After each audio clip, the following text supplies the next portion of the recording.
Tiempo para el deporte en Euronews. Adiós al barco canareño. Luis Felipe Scolari renuncia al banquillo de la pentacampeona del mundo por razones familiares. Europeos de atletismo, Kostadinos Kenteris consigue para Grecia la triple corona de los 200 metros lisos. Peugeot cierra pista en León, liderado por Richard Burns al frente del Rally de Finlandia.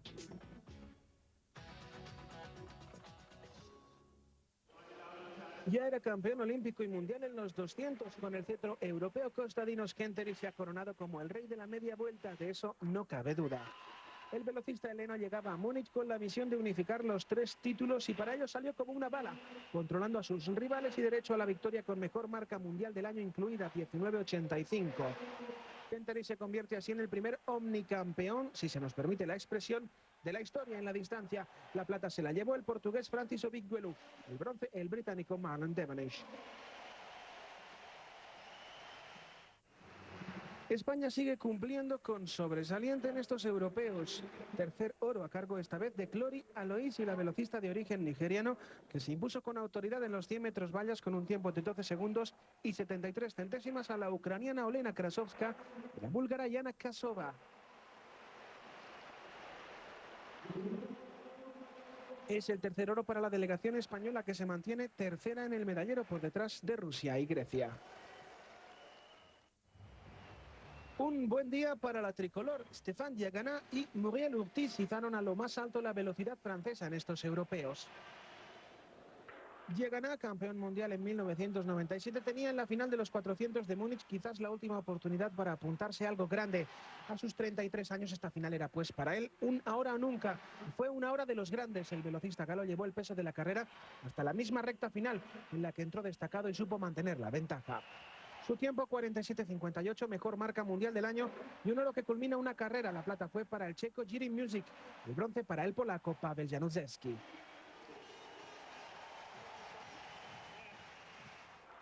La otra gran alegría gala llegó de la mano de Muriel Urtiz en los 200. La francesa, con un tiempo de 22 segundos y 43 centésimas, justificó su condición de doble campeona continental en pista cubierta por delante de la belga Kim Gebhardt y la italiana Manuela Leborato.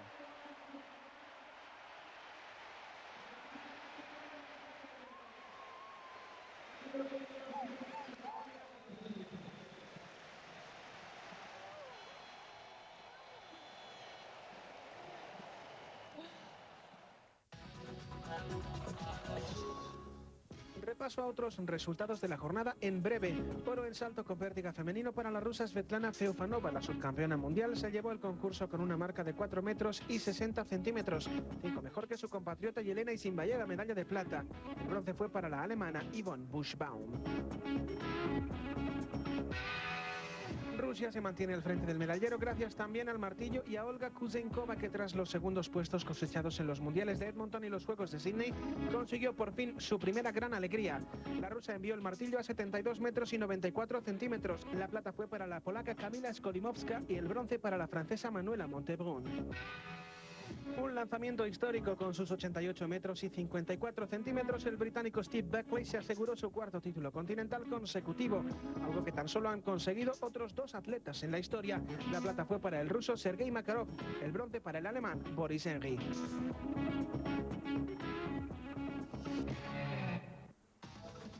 A continuación, el resto de la actualidad deportiva.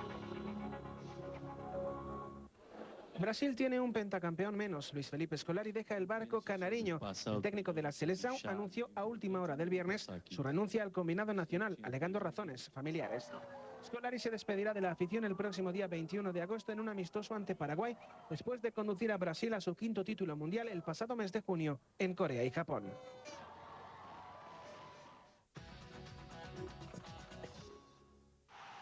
El partido estrella de la segunda jornada de la Liga Francesa quedó huérfano de goles y resultó pródigo en polémicas.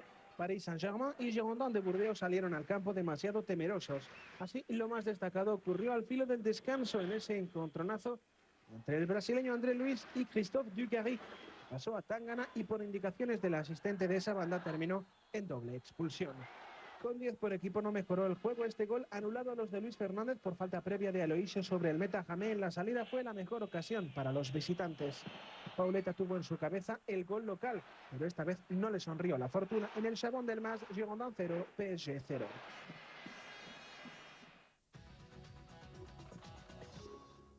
Reparto de puntos, empate a 2 y primer pinchazo del campeón Borussia de Dortmund ante el Hertha de Berlín en la puesta de largo de la nueva Bundesliga, la edición 2002-2003, que arrancó este viernes. La jornada se completa este fin de semana.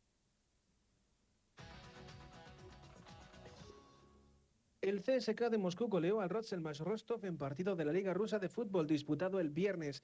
En la tabla el liderato es para el Lokomotiv de Moscú con 3 puntos de ventaja sobre el Spartak y 6 sobre el CSKA, que cuenta con 2 partidos menos. 200. Es el interior del coche del campeón del mundo de rallies, Richard Burns. Las instrucciones de su copiloto, Robert Ray, parecen ser precisas. El británico lidera el rally de Finlandia tras la primera jornada en la que Peugeot volvió a demostrar su superioridad. La segunda plaza es para otro león, en este caso de la casa, el finlandés Harry Rovanperä, que invirtió 12 segundos más que Burns y 10 menos que su compatriota Marcus Gronholm, el tercer Peugeot, en la tercera plaza. Por detrás las diferencias se amplían. La cuarta posición es para el noruego de Subaru Peter Solberg, por delante del británico de Ford Colin McRae. El escocés y su Focus pierden 1 minuto y 17 segundos. Carlos Sainz 1:18. Peor lo tiene Tommy Mäkinen. El ídolo local ocupa la octava plaza a 1:42 de Burns.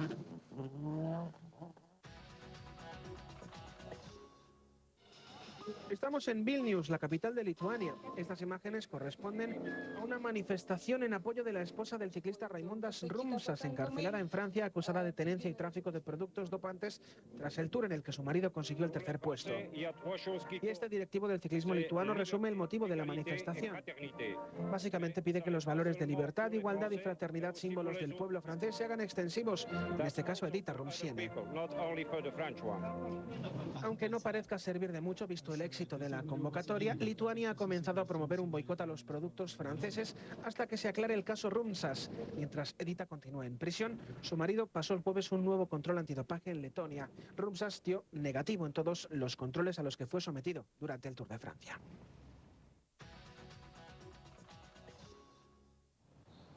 La segunda jornada del Abierto de Gales de Golf se jugó en la Casa Club. Allí permanecieron más de la mitad de los participantes por culpa de la lluvia, que tan solo permitió a unos pocos valientes aventurarse sobre la hierba de Celtic Manor.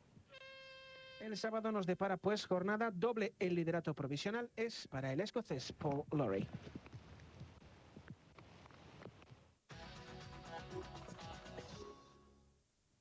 Pekín va bien. El Comité Olímpico Internacional alaba los avances llevados a cabo por la organización de los Juegos Olímpicos de 2008 tras el primer año de trabajo.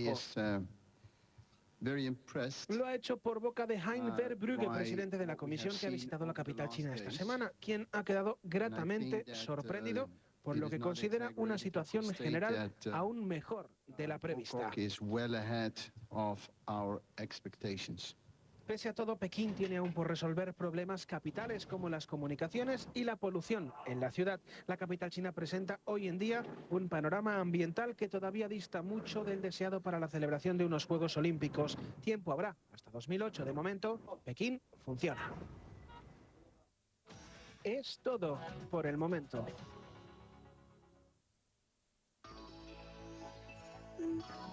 Ahora, la agenda cultural europea. Los cómics y el deporte. El Museo Olímpico de Lausana, en Suiza, ofrece una exposición de cómics en los que los protagonistas boxean, juegan al tenis, al rugby o a cualquier otro deporte. Spirou tutea a Cerdán, Vaillant desafía a Fangio y Fantasio derrota a Coppi. La muestra concluye el 15 de septiembre. Los juegos y el arte del siglo XX. 80 obras que tratan del vértigo, los simulacros, la competición y la suerte.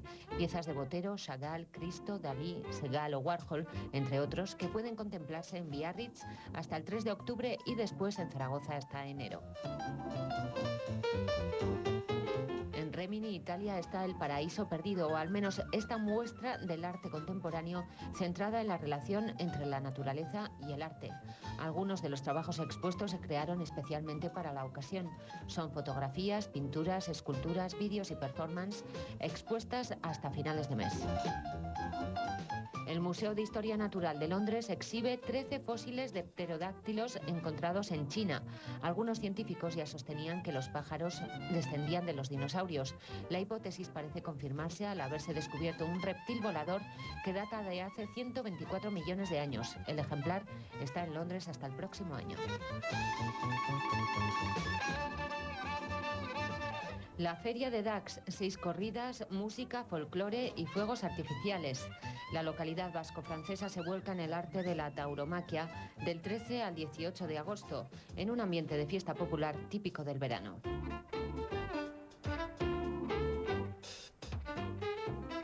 Y en Praga, hasta el 29 de septiembre, una retrospectiva sobre la obra de Otto Pine, uno de los pintores europeos más representativos del arte posterior a la Segunda Guerra Mundial.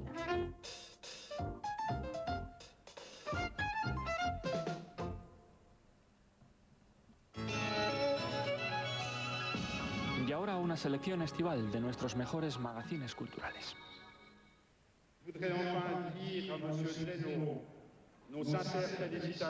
B.B. King, el chico del blues de 76 años, tampoco faltó este año al Festival de Jazz de Montreux, en Suiza, que le ha gratificado con un busto conmemorativo en bronce. Y es que King ha participado en 20 de las 36 ediciones del evento. Ya sobre el escenario, King repasó más de medio siglo de rhythm and blues, carrera comenzada en 1946 con aquel ya mítico 3 O'Clock Blues.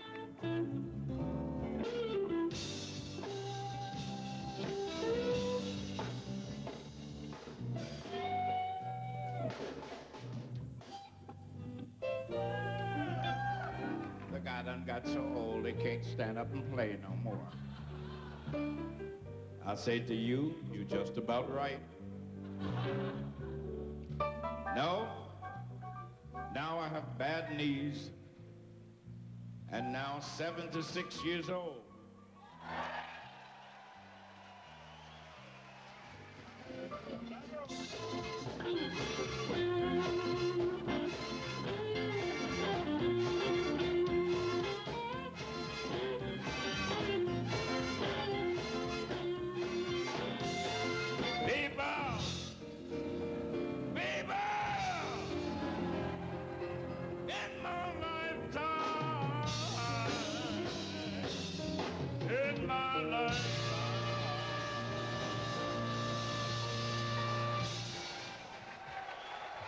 Thank you very much.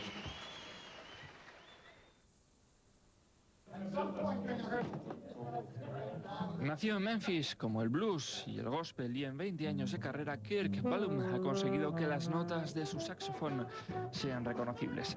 Nominado a los Grammy, Ballum ha presentado en Montreux una selección de sus melodías preferidas, miscelánea de blues, gospel y jazz, enriquecida con colaboraciones con Al Jarreau, George Duke, Quincy Jones y también con Whitney Houston o Barbara Streisand.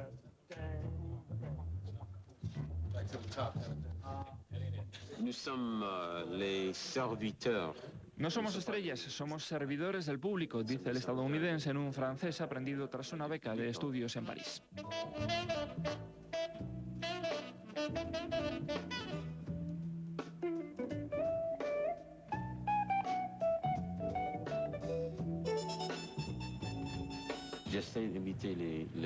Intento imitar a los cantantes de gospel, de soul, a Aretha Franklin. Es la diferencia entre...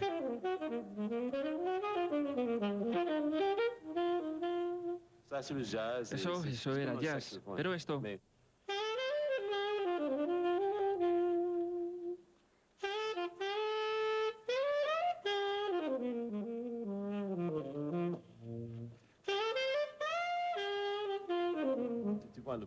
Esto es blues.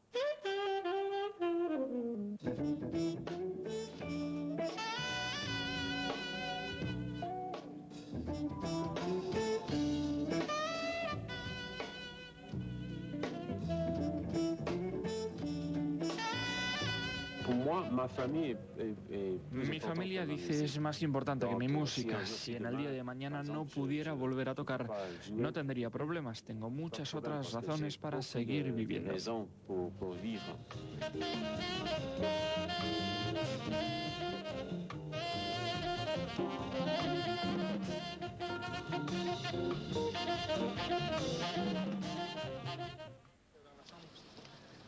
Amadou perdió la vista a los 15 años tras una operación. María Mestiega desde los 5 años tras una enfermedad mal curada.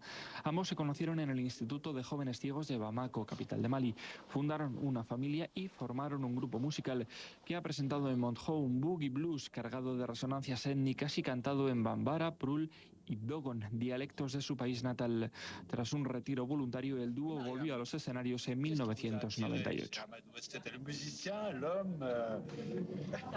Me sentí atraída por su voz, dice Mariam. Cantaba muy bien, cantaba en la radio. También Mariam cantaba muy bien, tenía una voz muy bella. Al escuchar su voz decidí que podíamos emprender una aventura musical conjunta. El matrimonio dice querer armonizar tradición y modernidad.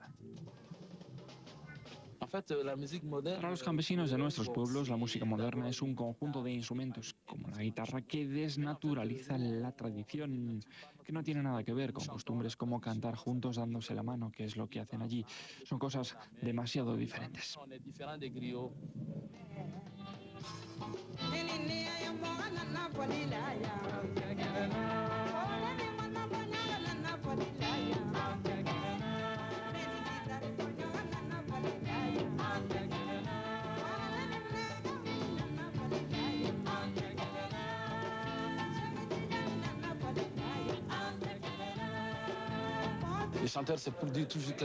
En Mali, el cantante transmite siempre un mensaje. Nosotros, por ejemplo, queremos que el mundo sea mejor, que todas las personas del planeta acepten vivir juntos.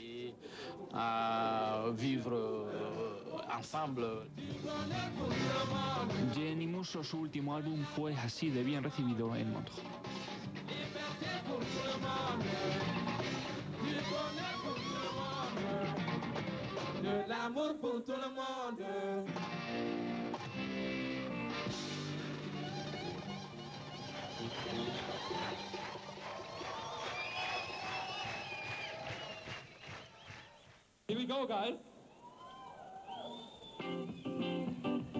Tampoco faltó en Montreux Musti, el iconoclasta músico alemán, veterano pinchadiscos, productor en ciernes.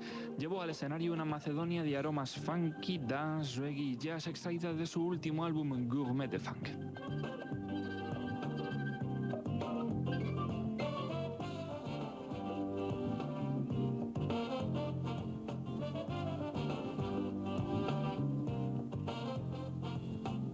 El artista ha emprendido una fructífera colaboración con Tom Jones.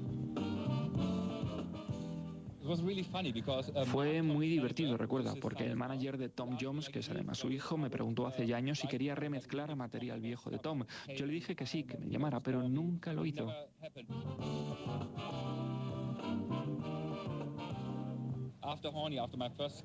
Y luego, después de Horny, mi primer éxito, escribí Sex Bomb.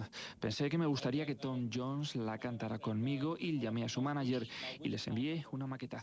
A Tom le gustó y fuimos a Londres y la grabamos juntos. Lo pasamos muy bien. Y luego Tom me dijo, ¿te importaría darme la canción para mi nuevo álbum? La verdad es que me sentí muy honrado y le dije, sí, por favor. Para mí fue algo muy importante escribir y producir aquella canción. Ahora es parte de la historia de la música. It's a part of music history now. I'm very happy about that. So. Ladies and gentlemen, Musti se ha embarcado en una amplia gira europea por Italia, Portugal, Suiza, Austria y Alemania. Todos los detalles en este sitio web.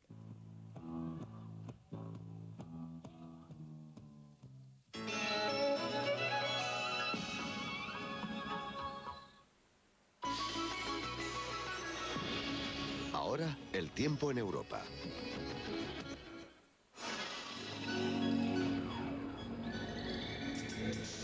Comenzamos con la previsión del tiempo para las próximas 24 horas en Europa y la cuenca mediterránea. Echemos ahora un vistazo al tiempo que hará esta tarde en los diferentes países. Estos son los pronósticos para Francia, Bélgica y Holanda. Y estas las temperaturas previstas en Ámsterdam, Bruselas y París, entre otras ciudades. Nos trasladamos ahora hasta Gran Bretaña e Irlanda para conocer el parte meteorológico de esta tarde. A continuación, las temperaturas en Londres, Dublín y otras ciudades. Veamos ahora cómo se presenta el tiempo en Escandinavia. Y esto es lo que marcará el termómetro en las urbes más importantes.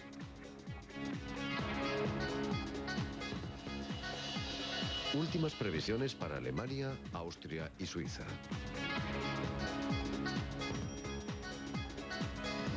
En ciudades como Berlín y Viena, la temperatura se mantendrá en estos niveles. Condiciones climáticas en Europa Central y Oriental durante las próximas horas. En cuanto a las temperaturas, estas son las previsiones para esta tarde. Nos desplazamos ahora hacia el sur para conocer el tiempo en Grecia, Turquía y el Mediterráneo Oriental.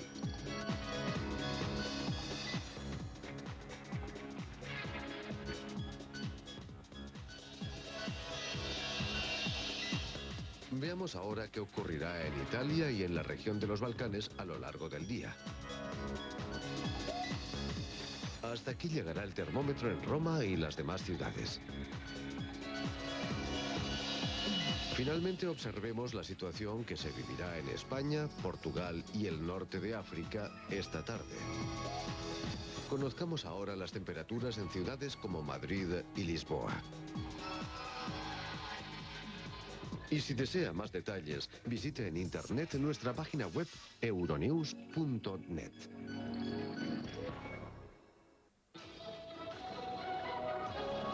Están ustedes viendo Euronews. Noticias. 20 ciudadanos europeos y estadounidenses detenidos por comerciar con fotos pornográficas de sus propios hijos a través de Internet.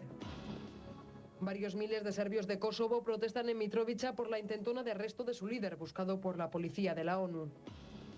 La oposición iraquí allana en Washington el camino hacia la era posterior a Saddam Hussein. Charlton Heston, leyenda viva de la épica hollywoodiense, anuncia que padece Alzheimer.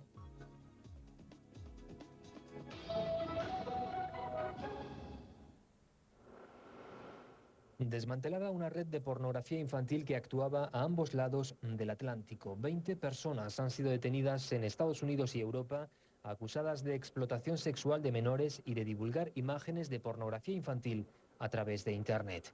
Las víctimas son 45 niños de entre 2 y 14 años. En Europa, el centro de la red se encontraba en Dinamarca. Lo más repugnante de todo, dice el comisionado del Servicio de Aduanas estadounidense, es que en algunos casos los padres explotaban sexualmente y abusaban de sus propios hijos. Eran fotografiados en diversos actos sexuales y distribuían después las imágenes por Internet. La noticia surge pocos días después de que la Casa Blanca convocase para el próximo mes de septiembre una conferencia nacional para combatir el secuestro, la explotación y el abuso de menores.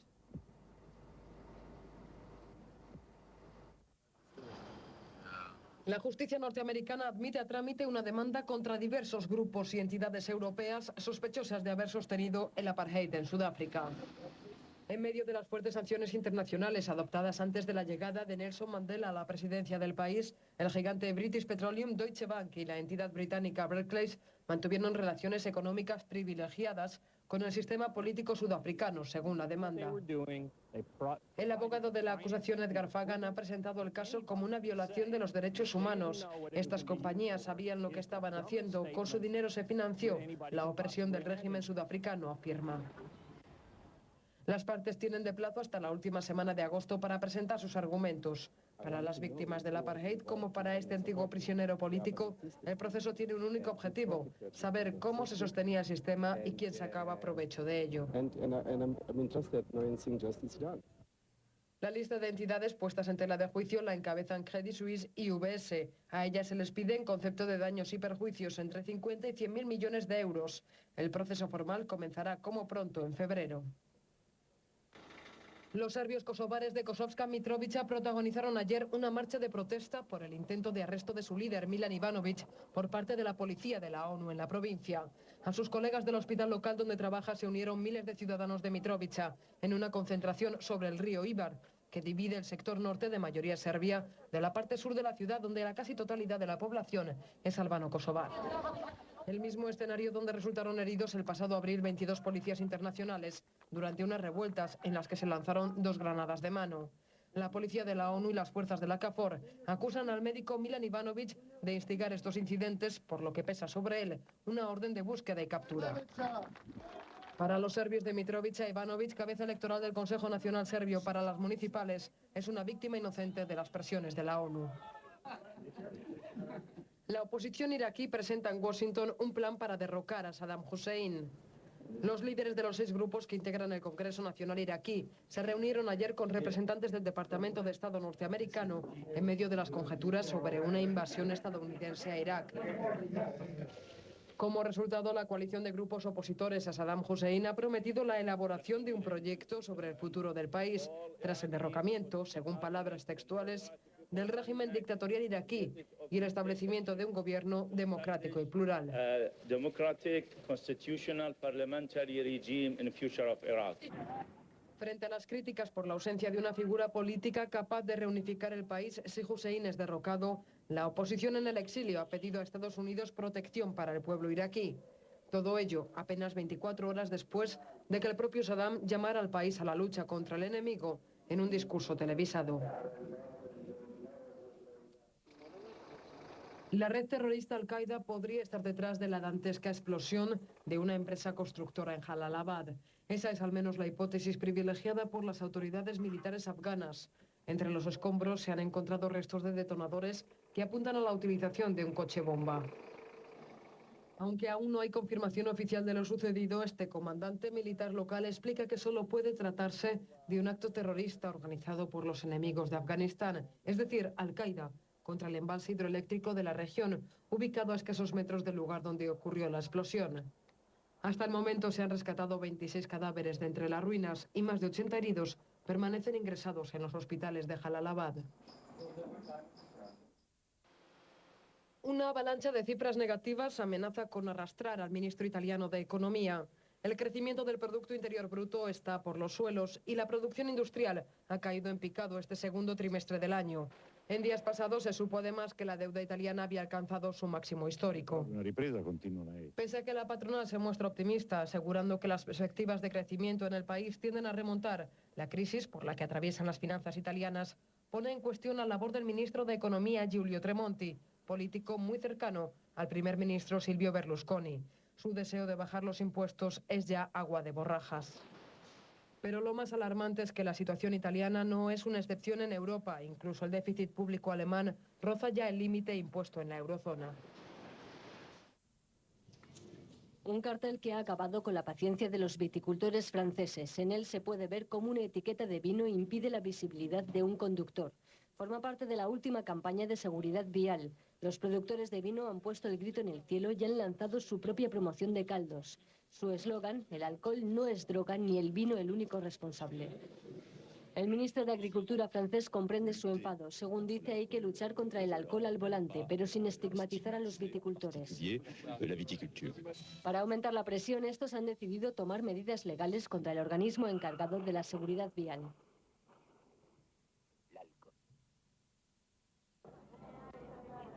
Charlton Heston, uno de los más reconocidos héroes del cine estadounidense y leyenda viva de la épica hollywoodiense, tiene Alzheimer. Firme defensor de la tenencia de armas de fuego, el actor de 78 años ha difundido una casete de vídeo en la que él mismo explica a su público que los médicos le han diagnosticado los síntomas de esta enfermedad degenerativa del sistema nervioso central. Os lo digo ahora, afirma, porque quizá mañana ya no sea capaz. Pero la imagen que quedará para siempre en las retinas de todo buen cinéfilo será la de Charlton Heston disputando la carrera de cuadrigas en Ben-Hur, interpretación que le valió el Oscar, como también lo consiguiera con El planeta de los simios. Su fornida presencia llenó las pantallas de este plano final, que permanecerá como uno de los momentos más impactantes de toda la historia del cine.